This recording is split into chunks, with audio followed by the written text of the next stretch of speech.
Hi students, welcome to PhD jobs and admission. This is Gauri. इस video में मैं आप सभी के साथ CSJMU PhD entrance test research methodology MCQs discuss कर रही हूँ।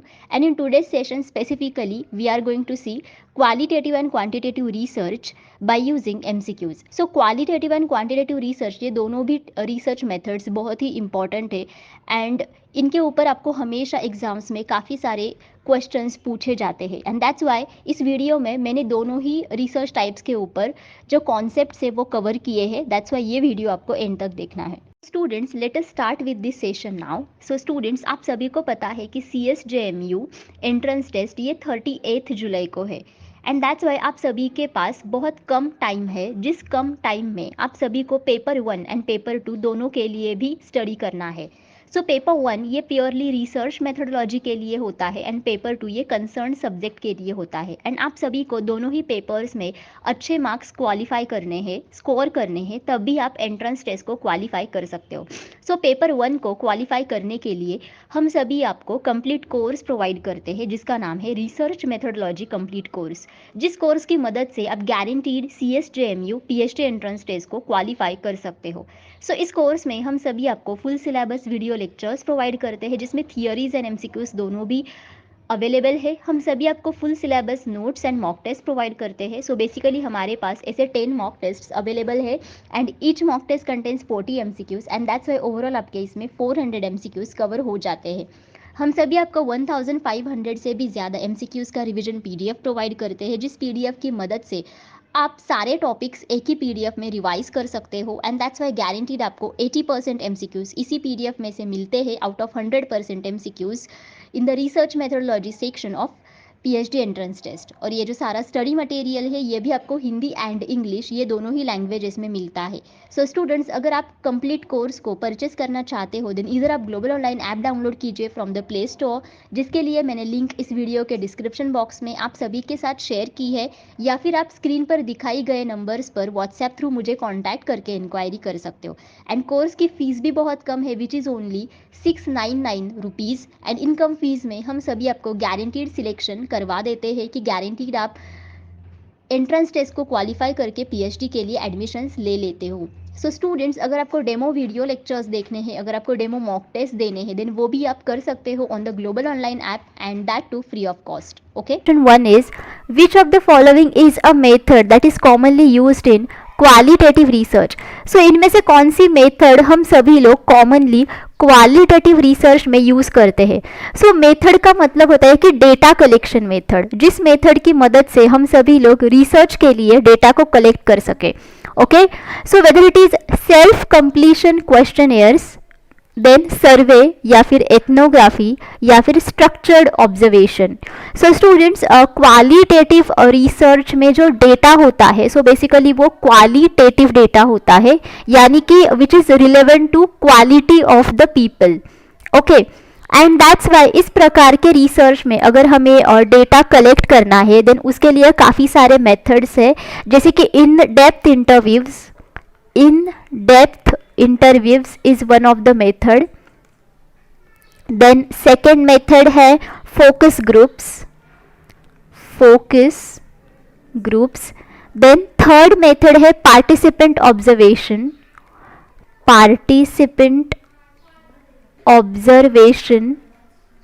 और एथनोग्राफी।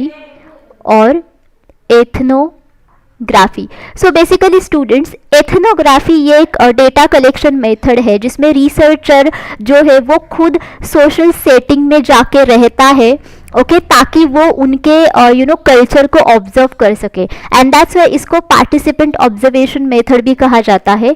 एंड जैसे ही आप यहाँ के ऑप्शंस देखोगे then you will understand that ethnography is the method which is commonly used in qualitative research. And बाकी के जितने भी सारे मेथड्स हैं जैसे कि self completion questionnaires, survey and structured observation, ये तीनों भी मेथड्स बेसिकली क्वांटिटेटिव रिसर्च में यूज किए जाते हैं, not in qualitative research. Okay, that's why your correct answer is 3, that is ethnography.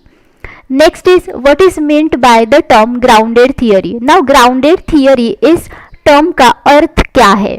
So whether theory should be tested by rigorous scientific experiments, whether ये एक theory है और इसका मतलब ये है कि थियरीज जो है वो हमें रिगरस साइंटिफिक एक्सपेरिमेंट से टेस्ट किए जाने चाहिए, या फिर as a social researcher it is important to keep your feet on the ground. मतलब एज अ सोशल रिसर्चर ये बहुत ही इम्पॉर्टेंट है कि आप अपना पाँव आप ग्राउंड पे रखो। Theories should be grounded in political values and biases, मतलब थियरीज के जो बेसिस है ये basically political values and biases में होनी चाहिए। Theoretical ideas and concepts should emerge from the data, मतलब जितने भी सारे थियोरेटिकल आइडियाज एंड कॉन्सेप्ट्स हम लोग बनाते हैं वो सब बेसिकली डेटा से इमर्ज होने चाहिए, मतलब उसका जो बेसिक है वो डेटा में होना चाहिए। सो स्टूडेंट्स, ग्राउंडेड थियरी ये जो कॉन्सेप्ट है ये बेसिकली ग्लेजर एंड स्ट्रॉस इन दोनों भी साइंटिस्ट ने डिस्कवर किया था इन 1967। ओके, एंड ये एक एक प्रकार की स्ट्रैटेजी है, ओके, जिसमें हम सभी लोग थियरी को जनरेट करते हैं from data, and that's why grounded theory ये जो है ये बेसिकली एक टेक्निक है एंड जो इंडक्टिव अप्रोच यूज करता है। Okay, so it uses inductive approach. देखो, किसी भी रिसर्च प्रोसेस में दो प्रकार के अप्रोचेस होते हैं, इंडक्टिव एंड डिडक्टिव।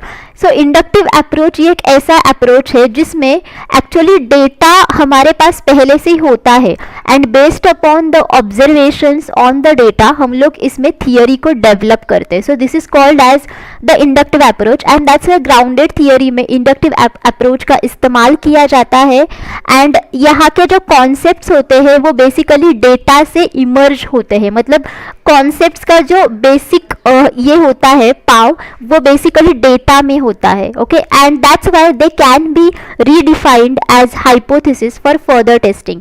मतलब जितने भी सारे कॉन्सेप्ट्स यहाँ पे हम लोग डेटा से इमर्ज करते हैं वो कॉन्सेप्ट्स हम लोग बाद में रीडिफाइन भी कर सकते हैं एज अ हाइपोथेसिस, ताकि हम उसको फर्दर टेस्ट भी कर सके। And that's why grounded theory का मतलब होता है कि theoretical ideas and concepts should emerge from the data. Okay, and grounded theory ये एक method है and this is basically the qualitative research method. Okay, this is a qualitative research method because इसमें हम सभी लोग कोई भी टेस्टिंग वगैरह को कुछ भी नहीं करते। यहाँ पे हम लोग डेटा के बेसिस के ऊपर थियोरेटिकल आइडियाज एंड कॉन्सेप्ट्स को फॉर्मुलेट करते हैं, मतलब बेसिकली हम यहाँ पे थियरीज को फॉर्मुलेट करते हैं। And that's why here your correct answer is 4, that is theoretical ideas and concepts should emerge from the data. Next, why do qualitative researchers like to give detailed descriptions of social settings? Now qualitative researchers हमें क्यों social settings के detailed में descriptions provide करते हैं? So first option is to provide a contextual understanding of social behavior, ताकि वो हमें social behavior के बारे में contextual understanding को provide कर सके। Because once they have left the field, it is difficult to remember what happened. Because अगर researcher ने उस field को छोड़ दिया, then उसके बाद में वो उसके लिए ये चीज़ बहुत difficult हो जाती है कि वहाँ पे क्या हुआ है उसको remember करे वो, so that they can compare their observations as a test of reliability, so that researchers उनके observations compare कर सके, because वो reliability को test कर सके, because they do not believe in going beyond the level of description. Okay, because वो लोग believe नहीं करते हैं कि वो description के बाहर जाए और level of description के बाहर जाए। So students, क्वालिटेटिव रिसर्चर का जो गोल होता है वो यही होता है कि वो बेसिकली सोशल सेटिंग्स के डिस्क्रिप्शन पर ज़्यादा फोकस करते हैं, मतलब उसको ज़्यादा इम्पोर्टेंस वो देते हैं। एंड दैट्स वाई अगर उनको कॉन्टेक्स्ट जानने हैं regarding the social settings, okay, जहाँ पे इवेंट्स हुआ है, देन मीनिंग्स उसके क्या है, ओके, एंड उसके लिए बेसिकली वो सोशल बिहेवियर को जानने के लिए सोशल सेटिंग्स के डिस्क्रिप्शंस डिटेल में हमें प्रोवाइड करते हैं। So exactly what is this? So यहाँ पे रिसर्चर को इंडिविजुअल्स उनके एक्शंस ऐसे क्यों देते हैं, उसका मीनिंग्स इसमें उनको समझ में आता है। एंड एज वेल अगर कोई भी पर्टिकुलर इवेंट सोसाइटी में हुए हैं देन वो इवेंट्स कहाँ पे हुए हैं, कैसे हुए हैं, सो ये सब सिचुएशंस वो यहाँ पे अंडरस्टैंड कर सकते हैं। And that's why qualitative researchers like to give detailed descriptions of social settings, okay, because you know वो हमें सोशल बिहेवियर के कॉन्टेक्चुअल अंडरस्टैंडिंग भी प्रोवाइड कर सके, बिकॉज उसमें लोगों के जो एक्शंस है उसके मीनिंग्स उसमें होते हैं। एंड एज वेल अगर कोई भी इवेंट्स हुए हैं सोसाइटी में देन वो कहाँ पे हुए हैं उसकी भी इंफॉर्मेशन उसमें होती है। That's why your correct answer should be 1, that is to provide a contextual understanding of social behaviour.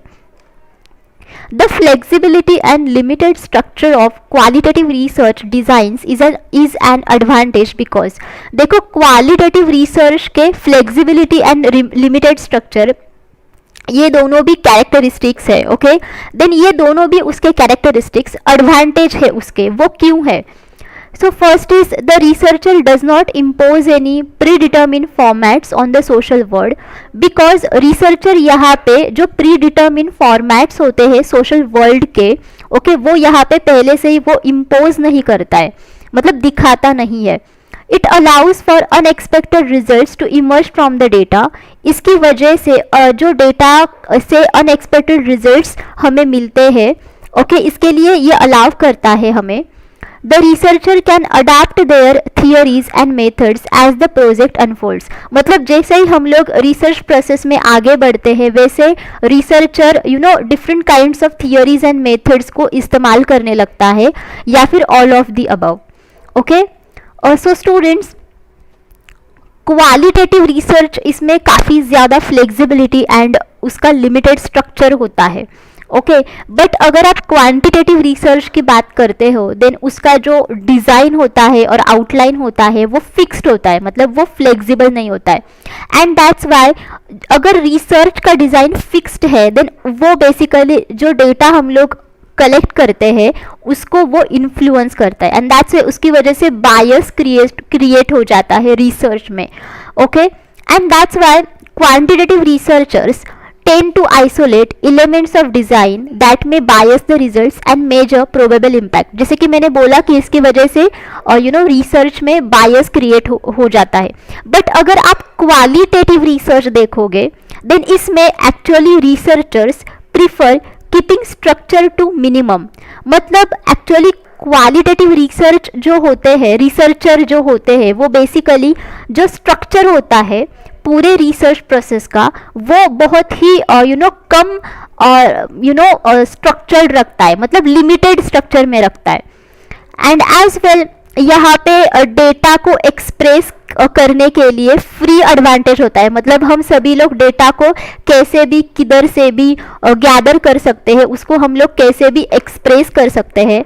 And इस रिसर्च में फ्लेक्सिबिलिटी काफ़ी ज़्यादा होती है जिसकी वजह से जो अनएक्सपेक्टेड इवेंट्स होते हैं रिसर्च डिज़ाइन में, ओके, इनको हम लोग इनकॉर्पोरेट कर सकते हैं। एंड एज वेल जितने भी सारे थियरीज होते हैं उनको भी यहाँ पे रिसर्चर अडाप्ट करने लगता है as research progresses. And that's why here your correct answer should be 4 because ये सारे के सारे इसके पीछे के रीजंस है। Because of those reasons qualitative research की जो कैरेक्टरिस्टिक है फ्लेक्सिबिलिटी एंड लिमिटेड स्ट्रक्चर, ये बेसिकली उसके एडवांटेजेस है। बिकॉज इसमें researcher will not able to impose any predetermine formats on the social world. And as well जितने भी सारे अनएक्सपेक्टेड रिजल्ट्स हमें मिलते हैं फ्रॉम द डेटा, ओके, उसको इसमें अलाउंस मिलता है। एज वेल जैसे ही हम लोग रिसर्च को आगे बढ़ाते हैं वैसे हम लोग काफ़ी सारे थियरीज को एंड मेथड्स को अकॉर्डिंगली अडाप्ट करने लगते हैं। So your correct answer should be 4, that is all of the above. Next, which of the following is not a criticism of qualitative research. So इनमें से कौन सा क्वालिटेटिव रिसर्च का criticism नहीं है? क्रिटिसिज्म का मतलब होता है कि बैड थिंग, ओके। सो इनमें से कौन सी क्वालिटेटिव रिसर्च के बारे में बैड थिंग नहीं है?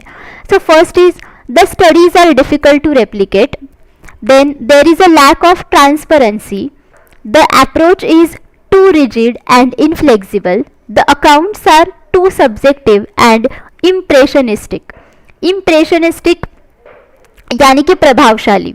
ओके, सो स्टूडेंट्स, जो क्रिटिसिज्म है क्वालिटेटिव रिसर्च के वो ये है कि ये बेसिकली स्टडीज़ को रेप्लिकेट करने के लिए कोई भी ऑफरिंग हमें प्रोवाइड नहीं करता है और अपॉर्चुनिटीज़ नहीं देता है, एंड दैट्स वाई यहाँ पे आप रेप्लिकेटिव स्टडीज़ नहीं कर सकते हो। मतलब आप एक ही स्टडी को आप डिफरेंट सिचुएशंस में बार बार नहीं कर सकते हो।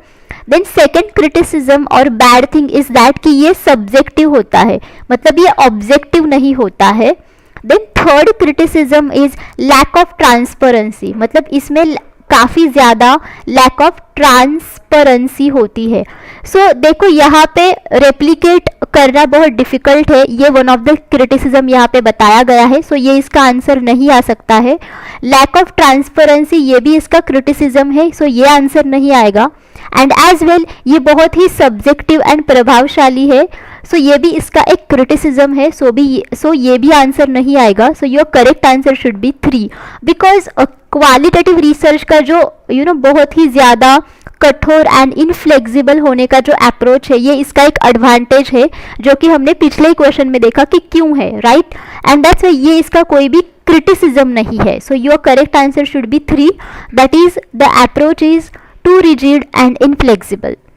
Which of the following is not a contrast between quantitative and qualitative research? So इनमें से कौन सा ऑप्शन ऐसा है जो क्वालिटेटिव एंड क्वांटिटेटिव रिसर्च के बीच का कॉन्ट्रास्ट नहीं है, मतलब डिफरेंस नहीं है। So first is distance versus proximity of researcher to participants, generalisation versus contextual understanding, hard reliable data versus reach deep data, interpretivist and feminist. So students, quantitative research as the name suggests, इसमें जो data होता है वो basically numerical format में होता है, and इस data को हम लोग न्यूमेरिकली मेजर कर सकते हैं, इनको हम लोग वैल्यूज़ प्रोवाइड करते हैं। But with in the qualitative research इसमें जो डेटा होता है वो क्वालिटेटिव होता है, यानी कि it actually relevant to the quality of the human being, जैसे कि ये data basically word and picture format में होता है। एंड दैट्स वाई अगर आप क्वांटिटेटिव एंड क्वालिटेटिव रिसर्च के डिफरेंस की बात करते हो, देन एक डिफरेंस ये है कि क्वांटिटेटिव रिसर्च में रिसर्चर एंड पार्टिसिपेंट्स इन दोनों के बीच में काफ़ी ज़्यादा डिस्टेंस होता है, मतलब लॉन्ग डिस्टेंस होता है। बट अगर आप क्वालिटेटिव रिसर्च देखोगे देन इसमें रिसर्चर एंड पार्टिसिपेंट्स के बीच में इतना ज़्यादा डिस्टेंस नहीं होता है। ओके, जैसे कि हमने देखा कि पार्टिसिपेंट ऑब्जर्वेशन, राइट। सो उसमें एक्चुअली रिसर्चर उस पर्टिकुलर सोसाइटी में जाके पार्टिसिपेंट्स के साथ रहता है, उनके साथ वो सब एक्टिविटीज़ करता है ताकि वो उनके कल्चर को ऑब्जर्व कर सके, राइट। यानी कि इसमें पार्टिसिपेंट्स एंड रिसर्चर इनके बीच में कोई भी दूरियां नहीं है। सो फर्स्ट जो ऑप्शन है distance versus proximity of researcher to participants, ये basically quantitative and qualitative research इन दोनों का डिफरेंस है। सो ये ऑप्शन एलिमिनेट हो गया। जनरलाइजेशन वर्सेस कॉन्टेक्सचुअल अंडरस्टैंडिंग, देखो क्वांटिटेटिव रिसर्च में रिसर्च के रिजल्ट्स ये दूसरे सिचुएशन के ऊपर जनरलाइज किए जाते हैं, बट ये चीज़ क्वालिटेटिव रिसर्च में होती नहीं है, बिकॉज इसमें कॉन्टेक्सचुअल अंडरस्टैंडिंग करने की सख्त ज़रूरत होती है, जैसे कि हमने ग्राउंडेड थियोरी में देखा था, राइट। सो ये भी ऑप्शन एलिमिनेट हो गया बिकॉज ये दोनों भी इनके डिफरेंसेस है। हार्ड रिलायबल डेटा होता है क्वांटिटेटिव रिसर्च में, बट क्वालिटेटिव रिसर्च में रिच एंड डीप डेटा होता है। सो ये भी इसका एक डिफरेंस है, सो ये एलिमिनेट हो गया।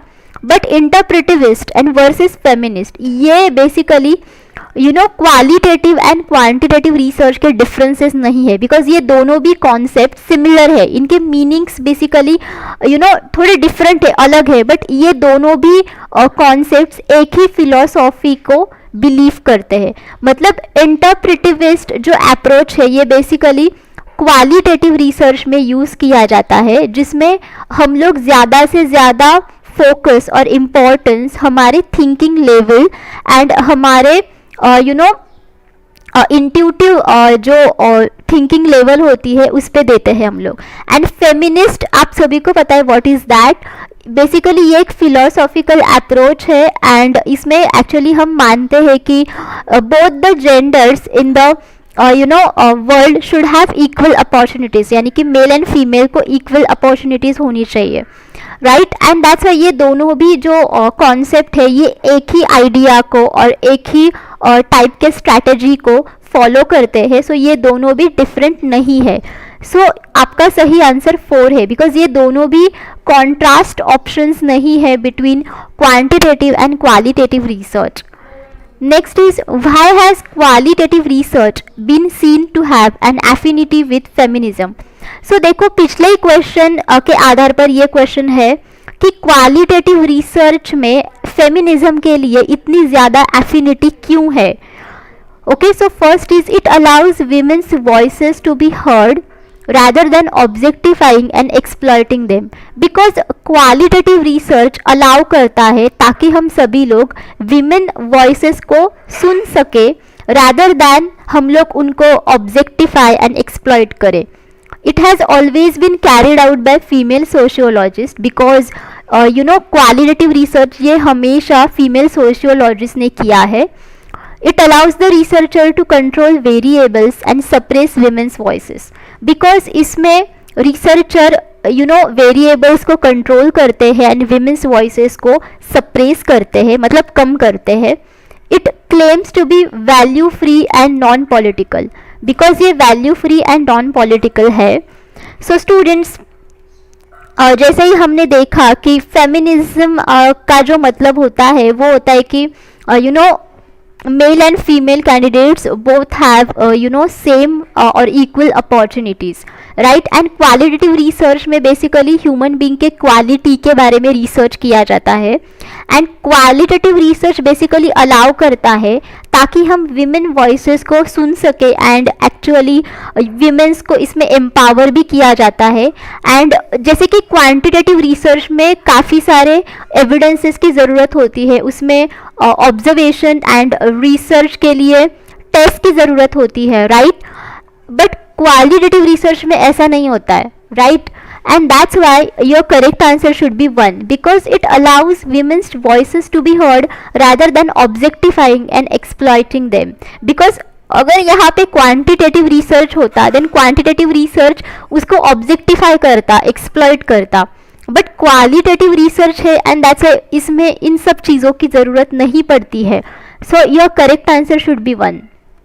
Next, the quantitative research is based on. Now इनमें से कौन से कॉन्सेप्ट के ऊपर क्वांटिटेटिव रिसर्च बेस्ड है, मतलब इसके ऊपर वो आधारित है? So whether it is reductionism, grounded theory, field notes और expansionism. So one by one let us see exactly what are these options. So reductionism क्या है? सो रिडक्शनिज्म ये एक फिलोसॉफिकल अप्रोच है. This is a philosophical approach, okay, that seeks to explain complex phenomena by reducing them to their smaller, more fundamental parts. जिसमें actually ये हमें explain करता है कि जितने भी सारे कॉम्प्लेक्स फिनोमेना है, ओके, उनको वो स्मॉलर थिंग्स में रिड्यूस करता है इनटू देयर इंडिविजुअल पार्ट्स, ताकि हम इनको अच्छी तरीके से समझ सके. सो रिडक्शनिज्म का मतलब होता है कि कॉम्प्लेक्स आइडियाज़ को सिंपलर आइडियाज़ में कन्वर्ट करना, और ताकि हम उनको इजीली समझ सके. What is grounded theory? So grounded theory ये एक क्वालिटेटिव रिसर्च मेथड है, राइट, जिसमें हम लोग डेटा के आधार पर थियोरी एंड कॉन्सेप्ट्स को फॉर्मुलेट करते हैं. फील्ड नोट्स ये भी एक डेटा कलेक्शन मेथड है जिसमें नेचुरल एनवायरनमेंट में जाके और फील्ड में जाके डेटा को कलेक्ट किया जाता है. एंड एक्सपांशनिज्म ये कॉन्सेप्ट एग्जैक्टली अपोजिट है रिडक्शनिज्म से.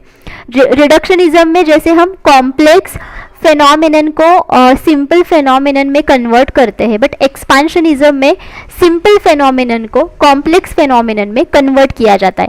बट अगर आप क्वांटिटेटिव रिसर्च देखोगे, देन क्वांटिटेटिव रिसर्च में बेसिकली हम लोग हाइपोथेसिस को टेस्ट करते हैं, राइट? हाइपोथेसिस यानी कि prediction of your research results, okay. And that's why hypothesis ये बहुत ही सिंपल सा एक स्टेटमेंट होता है जिसमें काफ़ी क्लैरिटी होती है relevant two variables under study. And that's why अगर कितना भी रिसर्च क्वेश्चन कॉम्प्लेक्स हो उसको हाइपोथेसिस में कन्वर्ट किया जाता है, यानी कि सिंपल वर्ड्स में उसको कन्वर्ट किया जाता है ताकि हम उसको इजीली टेस्ट कर सके. सो यानी कि quantitative research is based on reductionism, because जैसे ही रिडक्शनिज्म में आप कॉम्प्लेक्स चीज़ों को सिंपल चीज़ों में कन्वर्ट करते हो, वैसे ही क्वांटिटेटिव रिसर्च में भी वही किया जाता है. आप कॉम्प्लेक्स रिसर्च क्वेश्चन को सिंपल हाइपोथेसिस में कन्वर्ट करते हो ताकि आप उसको टेस्ट कर सके. That's why your correct answer is 1, because quantitative research is based on reductionism. Next, which of the following sequences currently represents the steps of research using a quantitative paradigm? So यहाँ पे आपको 4 options provide किए हैं and each and every option आपको sequences दिए गए हैं, okay, of the research steps by using a quantitative paradigm. But इनमें से हमें correct sequence of the steps of the research choose करना है, okay, using a quantitative paradigm. So यहाँ पे क्वांटिटेटिव पैराडिम है, सो इसका मतलब है कि ये क्वांटिटेटिव रिसर्च में यूज किया जाता है, राइट. सो पैराडिम का मतलब होता है कि योर पर्सपेक्टिव और योर अप्रोच. मतलब अगर आप क्वांटिटेटिव अप्रोच के साथ रिसर्च करोगे देन ऑब्वियसली वो क्वांटिटेटिव रिसर्च में ही होगा, राइट. सो क्वांटिटेटिव रिसर्च करने के लिए आपको कितने सारे स्टेप्स की ज़रूरत पड़ती है. So basically we need to understand कि उन स्टेप्स के सीक्वेंसेस क्या है. So let me explain you what are those sequences. So उनमें से सबसे पहला ये है कि रिसर्च प्रॉब्लम को इस्टेब्लिश करो, okay. To establish a research problem मतलब रिसर्च प्रॉब्लम को बनाओ. Then second one is hypothesis framing, यानी कि हाइपोथेसिस को फॉर्मुलेट करना है आपको. Then your third step will B hypothesis testing. Then after that test the hypothesis. Then fourth one is generalisation, okay. So hypothesis को test करने के बाद आपको रिजल्ट्स मिलेंगे. देन उन रिजल्ट्स को आपको दूसरे सिचुएशंस के ऊपर जनरलाइज करना है. Then fifth step is conclusion, आपको कंक्लूजन देना है.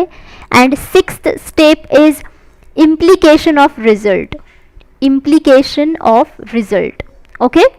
So these are basically your sequences of steps of research using a quantitative research. Now let us see over here different options. So इसमें पहला option दिया है hypothesis framing, hypothesis testing, conclusions and reporting. Second में दिया है establishing a research problem, hypothesis framing, hypothesis testing, generalization and conclusions and implications of result. Then problem identification, sample selection, developing a research design and field work, defining a problem, survey of related studies, sampling, data collection and data analysis. So जो sequence मैंने आप सभी को अभी बताया वो sequence आपको second option में दिखेगा, जिसमें सबसे पहले आपको रिसर्च प्रॉब्लम को इस्टेब्लिश करना है. देन आफ्टर दैट हाइपोथेसिस को बनाना है, हाइपोथेसिस को टेस्ट करना है, उसके रिजल्ट्स को जनरलाइज करना है, कंक्लूजन्स बताने हैं एंड रिजल्ट को इम्प्लीकेट करना है. सो your correct answer should B 2, okay. And one more thing is that कि कोई भी रिसर्च प्रोसेस हो उसमें सबसे पहला जो स्टेप होता है वो यही होता है कि आपको रिसर्च प्रॉब्लम को आइडेंटिफाई करके उसको इस्टेब्लिश करना है. एंड दैट्स वाई अकॉर्डिंगली अगर आप यहाँ के बाकी के ऑप्शंस देखोगे देन उनमें सिर्फ सेकेंड ऑप्शन में ही पहला स्टेप ये है, establish a research problem. And that's Y इसको भी देख के आपको समझ में आएगा कि आपका सही आंसर 2 ही होना चाहिए, okay. Now next is identify the sequence of following steps in mail service. Now again आपको यहाँ पे सीक्वेंसेस लगाने हैं steps but in mail service. And mail service ये बेसिकली क्वांटिटेटिव रिसर्च में आते हैं, ओके, जिसमें आप मेल के थ्रू रिस्पोंडेंट्स को क्वेश्चंस पूछते हो. क्वांटिटेटिव रिसर्च, ओके, क्वेश्चंस पूछते हो एंड आफ्टर दैट आपको रिस्पोंडेंट्स आंसर्स प्रोवाइड करते हैं, okay. So first is constructing a questionnaire, then mail the questionnaire, then prepare a cover letter, then monitor the written rate of mail, then select a sample. So let me tell you कि यहाँ पे different steps क्या है. So इसमें से सबसे पहला step है select a sample, select a sample. then दूसरा step है constructing questionnaire, okay. So construct a questionnaire. Then third step is prepare cover letter. Okay, prepare cover letter. So हम सभी लोग कवर लेटर को प्रिपेयर करते हैं ताकि हम सर्वे को इंट्रोड्यूस कर सके पार्टिसिपेंट्स को, एंड एज वेल हम लोग पार्टिसिपेंट्स को इनकरेज भी कर सके कि आप प्लीज़ हमारे सर्वे में पार्टिसिपेट करो. एंड इसमें हम लोग बताते हैं कि इम्पोर्टेंस क्या है पार्टिसिपेशन का. ओके, ये सब चीज़ें बेसिकली कवर लेटर में बताई जाती है. Then fourth step will be mail the questionnaire. Then बाद में आपको क्वेश्चनेयर को मेल करना है to the participants. And your fifth step is monitor return rate of mail. Okay, monitor return rate of mail, यानी कि अगर कई पार्टिसिपेंट्स अगर आपको रिस्पॉन्सेज नहीं प्रोवाइड करते हैं देन आपको उनको बाद में फिर से उनको एनकरेज करना है कि आप पार्टिसिपेट करो. सो जितने भी स्टेप्स मैंने आपको यहाँ पे दिखाए हैं, सो ये सब स्टेप्स आपको इसमें ही दिखाएंगे. जैसे कि सिलेक्ट अ सैंपल पहला स्टेप होगा. Okay, then second is questionnaire को आपको बनाना है, your second step. Third one is prepare cover letter, third step. Then fourth one is mail the questionnaire, and last one is monitor the return rate of mail. So your correct answer should be 4 because EACBD ये correct sequence है. इसी के साथ हम सभी आपको CSJMU entrance test paper 2 का study material provide करते हैं, जिस स्टडी मटेरियल में हम सभी आपको full syllabus notes and MCQs provide करते हैं. सो बेसिकली MCQ सेक्शन में expected MCQs and PYQs provide किए जाते हैं, जिसकी मदद से आप गारंटीड पेपर 2 को क्वालिफाई कर सकते हो. सो यहाँ पे स्क्रीन पर दिखाई गए नंबर्स पर आप कांटेक्ट करके मुझे व्हाट्सएप थ्रू इंक्वायरी कर सकते हो for paper 1 and paper 2 courses. And paper 2 study material की फ़ीस है only 999 rupees. And in come fees में आप सभी लोग पेपर 2 को भी गारंटीड क्वालिफाई कर सकते हो, बिकॉज इसके लिए भी हम सभी आपको गारंटीड सिलेक्शन करवा देते हैं. सो स्टूडेंट, स्क्रीन पर दिखाई गए जो सब्जेक्ट्स है, इन सारे सब्जेक्ट्स के ऊपर हमारे पास स्टडी मटेरियल अवेलेबल है. अगर आपको किसी भी और सब्जेक्ट के लिए स्टडी मटेरियल चाहिए देन उसके लिए आप मुझे कमेंट करके पूछ सकते हो. So students, thank you for watching this session. I hope all of you understood जितना भी मैंने इस वीडियो में आप सभी के साथ डिस्कस किया है. But still if you have any doubts आप मुझे कमेंट बॉक्स में पूछो. ओके